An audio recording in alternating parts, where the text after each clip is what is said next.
Pernah kebayang nggak kalau ternyata anak Nabi Adam sendiri manusia pertama di dunia yang melakukan zina dan mempelajari ilmu sihir?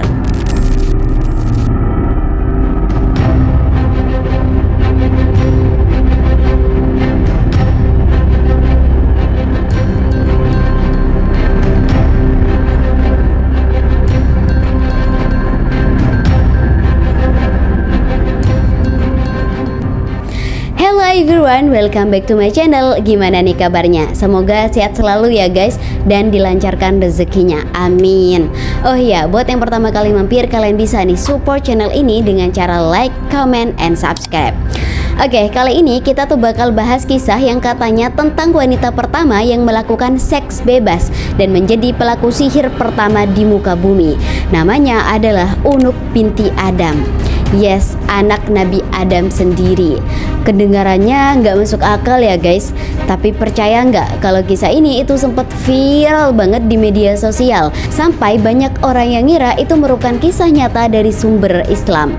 Padahal nih kalau ditelusurin ceritanya tuh nggak sesederhana itu. Kisah tentang Unuk ini kontroversial banget guys. Di satu sisi banyak orang yang penasaran dan percaya karena katanya cerita ini udah lama beredar dari masa ke masa.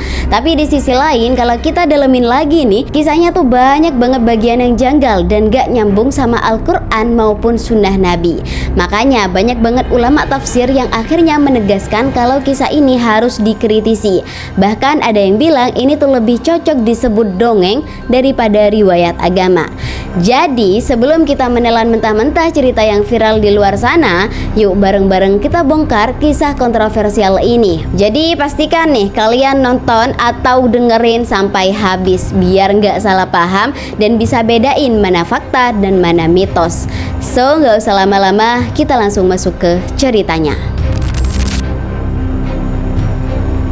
Jadi guys, kalau ngomongin soal keturunan Nabi Adam dan Hawa, ternyata jumlahnya itu banyak banget. Ada riwayat yang bilang Siti Hawa hamil sampai 120 kali, dan setiap kali hamil beliau melahirkan anak kembar, satu laki-laki, satu lagi perempuan. Dan kalau dihitung-hitung totalnya bisa 240 anak. Kebayang nggak keluarga besarnya kayak apa? Nah, keterangan ini itu disebut dalam riwayat Ibnu Jarir At-Tabari, salah satu sejarawan dan musafir terkenal dalam kitab Tarikh At-Tabari. Tapi nggak semua ulama itu sepakat soal jumlah itu guys. Ada juga versi lain yang bilang kalau Hawa melahirkan 40 anak dari 20 kali kehamilan, yang artinya tetap sama-sama kembar, tapi jumlahnya itu nggak sebanyak versi pertama. Dan pendapat ini itu datang dari Ibnu Ishaq dan beberapa perawi lainnya dengan sanad yang sama kuatnya. Pokoknya hampir semua sepakat bahwa setiap kelahiran Nabi Adam dan Hawa itu selalu kembar dua, satu cowok dan satu lagi cewek. Anak pertama mereka adalah Qabil dan Iklimah, sementara yang paling bungsu itu disebut Abdul Mughits dan Amanatul Mughits. Tapi di antara sekian banyaknya anak Nabi Adam dan Hawa, ada satu yang ceritanya nggak biasa guys. Namanya Unuk binti Adam. Nah katanya ya, Unuk itu merupakan satu-satunya anak Adam yang lahir sendirian, alias nggak punya kembaran. Dan sejak lahir dia itu udah nunjukin tanda-tanda yang aneh banget. Bayangin aja nih, dari cerita yang beredar, Unuk itu lahir dalam keadaan punya dua kepala, masing-masing itu tumbuh di bahu kanan dan juga kiri. Dan bukan cuma itu, di tiap tangannya katanya punya 10 jari. Jadi total ada 20 jari di tangan. Dan kukunya pun itu diceritakan panjang dan bengkok, yang bikin tampilannya makin nyeremin tapi juga bikin penasaran. Tapi ya guys, meskipun Unuk itu punya fisik yang beda banget dari saudara-saudaranya, Siti Hawa tetap merawatnya dengan penuh kasih sayang. Gak ada yang dibeda-bedain. Sebagai seorang ibu, Hawa itu cuma pengen semua anaknya tumbuh menjadi manusia yang beriman dan taat kepada Allah. Jadi meskipun Unuk ini berbeda, dia tuh tetap diterima, dibesarkan dan juga disayangi layaknya anak-anak Adam yang lainnya. Dan dari sinilah guys, awal dari kisah yang bakal menjadi sumber kontroversi besar di kemudian hari. Karena dari Unuk inilah nanti muncul cerita-cerita aneh, mulai dari kisah zina pertama, ilmu sihir pertama, sampai munculnya keturunan raksasa yang bikin heboh satu dunia. Jadi setelah peristiwa tragis antara dua anak Nabi Adam yaitu Qabil dan Habil, dunia itu nggak pernah sama lagi guys. Dan itu merupakan pembunuhan pertama dalam sejarah manusia. Qabil membunuh Habil karena iri dan marah. Dan setelah itu dia pergi meninggalkan gunung tempat keluarga Adam tinggal. Dan sejak saat itu keturunan Nabi Adam terbagi menjadi dua kelompok besar. Kelompok pertama adalah mereka yang beriman dan taat nih kepada Allah, hidup bersama Adam dan Hawa di puncak gunung. Sementara kelompok yang satunya yaitu Qabil dan keturunannya itu tinggal di lembah jauh dari tempat Adam dan Hawa. Dan perbedaan mereka pun makin terasa jelas guys. Yang di gunung itu hidup dalam ketaatan, sementara yang di lembah mulai terpengaruh hawa nafsu dan godaan setan. Nah, di tengah dua kelompok ini ada sosok yang kisahnya tuh bikin heboh, yaitu Unuk binti Adam. Nah, sejak kecil Unuk ini kan dikenal deket banget nih sama ibunya yaitu Hawa. Meskipun fisiknya berbeda bahkan dianggap aneh, Hawa ini tetap menyayanginya tanpa membeda-bedakan. Kasih sayang ibu kan gak pernah bersyarat ya guys. Tapi semua itu berubah setelah Nabi Adam wafat guys. Beliau ini sempat hidup sangat lama, bahkan bersama anak cucu cicit sampai keturunannya yang konon mencapai 40.000 orang. Dan ketika beliau wafat, seluruh keturunannya berduka selama 7 hari 7 malam. Dan disinilah setan mulai masuk. Melihat manusia yang larut dalam kesedihan, iblis datang menggoda mereka, terutama keturunan Qabil yang tinggal di lembah. Setan ini menawari mereka hiburan, katanya supaya bisa melupakan duka. Dan dari sinilah guys tercipta musik pertama di dunia. Seruling dan bunyi-bunyi lembut yang mengalun jauh sampai terdengar ke gunung tempat anak-anak Adam yang beriman tinggal. Awalnya ya suara ini tuh terdengar indah guys, lembut, mendayu, bahkan bikin hati bergetar. Dan yang di gunung itu heran guys, tapi mereka tuh tetap masih bisa menahan diri, kecuali satu orang nih, yaitu Unuk. Rasa penasaran yang terlalu besar, suara musik itu kayak memanggil dirinya. Dan akhirnya dengan hati yang gelisah, Unuk meninggalkan puncak gunung dan turun ke lembah tempat Qabil dan keturunannya tinggal. Dan di sanalah guys semuanya berubah. Unuk melihat hal yang belum pernah ia saksikan sebelumnya, yaitu laki-laki dan perempuan menari bersama, mengikuti irama musik yang menggoda hati. Unuk terpana guys, dia tuh nggak pernah lihat manusia berinteraksi seperti itu. Dan awalnya cuman rasa penasaran aja guys, tapi makin lama Unuk ikut terbawa suasana. Dalam cerita yang tersebar, disinilah terjadi perbuatan zina pertama di muka bumi.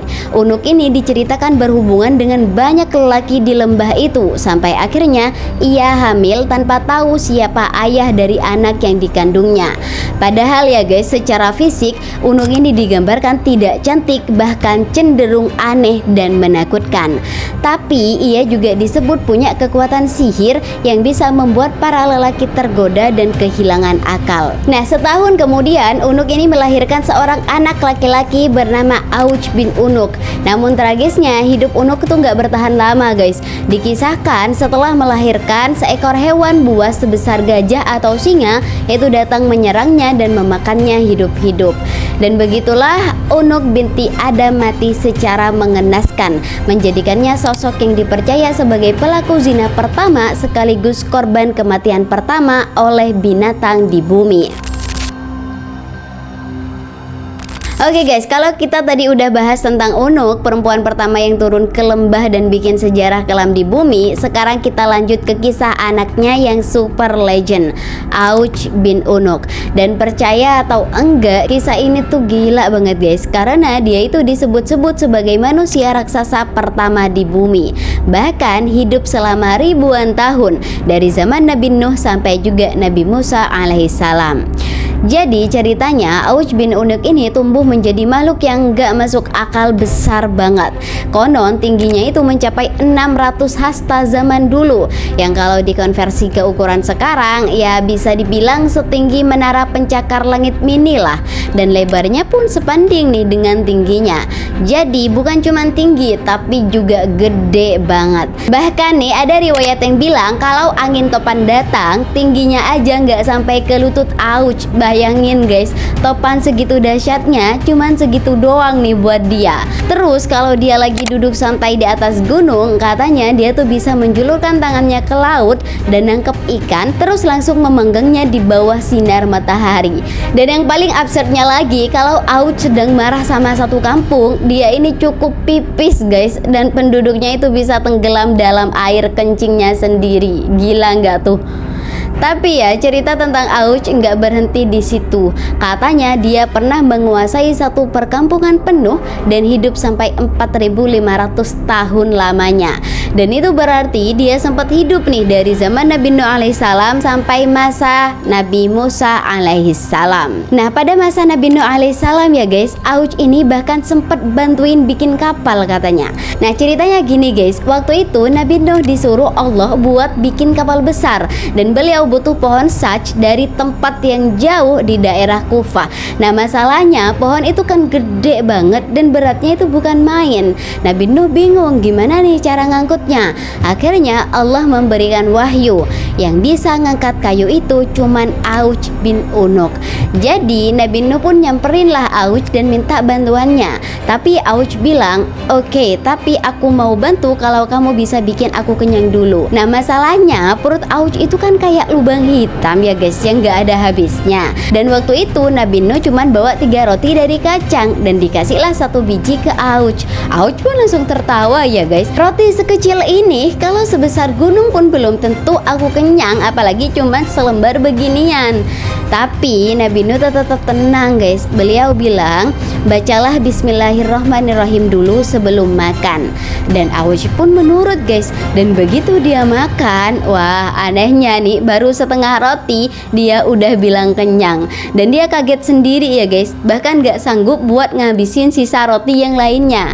Dan dari situ nih dia sadar kekuatan doa itu memang nyata. Dan akhirnya Auch pun mengangkat kayu super besar itu dari Kufah ke Hiroh dekat Baghdad dalam 1 kali angkut. Dan berkat bantuannya juga kapal Nabi Nuh akhirnya selesai guys. Tapi waktu banjir datang nih, Auch minta ikut naik ke kapal, tapi sayangnya Nabi Nuh menolak. Dan konon waktu banjir itu terjadi, tinggi air tuh nggak sampai lututnya Auch guys. Jadi dia tuh tetap hidup bahkan setelah semua makhluk di bumi tenggelam. Waktu berlalu dan Auch itu masih hidup sampai zaman Nabi Musa alaihissalam. Tapi kali ini ceritanya tuh lebih gelap lagi guys. Ternyata Auch membenci Nabi Musa dan berencana buat membunuhnya. Dia mendekati pasukan Nabi Musa buat ngitung jumlah mereka, dan waktu tahu jumlahnya sedikit, Auch langsung sombong guys. Dia pergilah ke sebuah gunung, mencabut gunung itu dari tanah dan mau lempar ke pasukan Nabi Musa. Tapi Allah nggak tinggal diam guys. Allah mengutus burung hudhud yang paruhnya terbuat dari besi. Burung itu datang lalu mematuk gunung yang Auch angkat di atas kepalanya sampai bolong. Dan saking besarnya bolongan itu nih, gunung itu nyangkut di kepala Auch kayak helm guys. Dan burung hudhud pun masuk ke jubahnya dan bikin Auch nggak bisa bergerak. Nah, melihat kesempatan itu, Nabi Musa datang mendekat guys. Beliau melompat setinggi 10 hasta dengan tongkat sepanjang 10 hasta juga dan memukul betis Auch dengan kekuatan penuh. Ya, walaupun kelihatannya mustahil, Auch pun tumbang guys. Tubuh raksasa yang jatuh ke tanah dan kematiannya bikin bumi bergetar. Dan diceritakan juga jasadnya yang segede gunung itu terhampar di padang yang luas seperti bukit yang menjulang. Bahkan ada riwayat yang bilang di wilayah Tateres di dekat sungai bernama Atai ada sebuah jembatan besar melengkung yang konon dibuat dari tulang Auch bin Unuk. Dan sampai sekarang nih banyak yang menganggap itu merupakan salah satu keajaiban dunia purba, peninggalan dari makhluk raksasa yang satu ini. Oke guys, setelah kita bahas panjang soal kisah Unuk, perempuan pertama yang disebut-sebut melakukan zina, dan kisah anaknya yang super kontroversial, ada hal penting nih yang harus kita bahas. Apa kata para ulama tentang semua ini? Karena jujur aja ya guys, walaupun ceritanya menarik banget, tapi tetap nih kita harus cek apakah sesuai dengan ajaran Al-Quran dan hadis atau cuman sekadar cerita turun-temurun yang disisipin dalam kisah para nabi. Dalam kitabnya Shahih Qasas Al-Quran yang di Indonesia dikenal dengan julukan Kisah-Kisah dalam Al-Quran, Syekh Hamid Ahmad At-Tahir Al-Basyuni dengan jelas menolak kisah Auj bin Unuk. Beliau menyebut cerita ini nggak bisa dianggap sahih karena terlalu banyak hal yang bertentangan dengan logika dan nas agama. Menurut beliau, Auj ini sering digambarkan sebagai makhluk kafir, sombong, dan juga pembangkang. Tapi anehnya, di beberapa versi kisah itu malah diceritakan kalau dia ini selamat dari banjir besar di masa Nabi Nuh. Dan disinilah kejanggalannya guys. Syekh Hamid berpendapat kalau anak Nabi Nuh sendiri yang kafir saja Allah tenggelamkan, bagaimana mungkin orang seperti Auj yang jauh lebih durhaka dan zolim itu bisa selamat dari azab itu? Yang artinya ya guys, secara nalar dan dalil kisah ini tuh jelas nggak nyambung. Oke, selanjutnya ulama besar Ibnu Katsir juga menyampaikan pendapat yang sama guys. Dalam tafsir terkenalnya yaitu tafsir Al-Quran Al-Azim, beliau menegaskan bahwa cerita tentang Auj bin Unuk itu nggak bisa diterima karena bertolak belakang dengan apa yang diajarkan oleh Nabi Muhammad SAW. Rasulullah SAW bersabda, Allah menciptakan Adam setinggi 60 hasta, lalu tinggi manusia terus berkurang dari waktu ke waktu. Hadis riwayat Bukhari dan Muslim. Jadi ya guys, dari generasi ke generasi manusia itu justru makin kecil ukurannya, bukan malah jadi gede raksasa setinggi gunung kayak yang diceritakan tentang Auj. Dan hadis ini menunjukkan bahwa kisah tentang manusia yang super besar di zaman setelah Nabi Adam itu nggak sesuai dengan fakta wahyu. Oke, kemudian ada juga nih dari Ibnu Qayyim Al-Jauziyah, salah satu murid cerdas dari Ibnu Taimiyah yang juga ngasih tanggapan cukup keras. Beliau bilang, kalau ada orang yang berdusta kepada Allah itu udah parah, tapi yang lebih parah lagi adalah orang yang berani memasukkan kisah seperti ini ke dalam kitab tafsir tanpa menjelaskan dari mana sumbernya. Nah, menurut beliau ya guys, banyak banget kisah kayak gini yang sebenarnya berasal dari dongeng Israiliyat, yaitu cerita-cerita yang datang dari ahli kitab Yahudi dan Nasrani yang kemudian disusupkan ke dalam kisah para nabi. Makanya nih, para ulama tuh selalu ngingetin buat hati-hati dan jangan langsung percaya kalau ceritanya tuh nggak punya dasar kuat dari Al-Quran maupun hadis yang sahih. Nah ini nih guys, poin yang paling penting dan jadi kunci buat membantah kisah Auj bin Unuk. Menurut para ulama, setelah peristiwa banjir besar di zaman Nabi Nuh alaihissalam, semua manusia yang tersisa di bumi adalah keturunan Nabi Nuh. Hal ini dijelaskan langsung di dalam Al-Quran.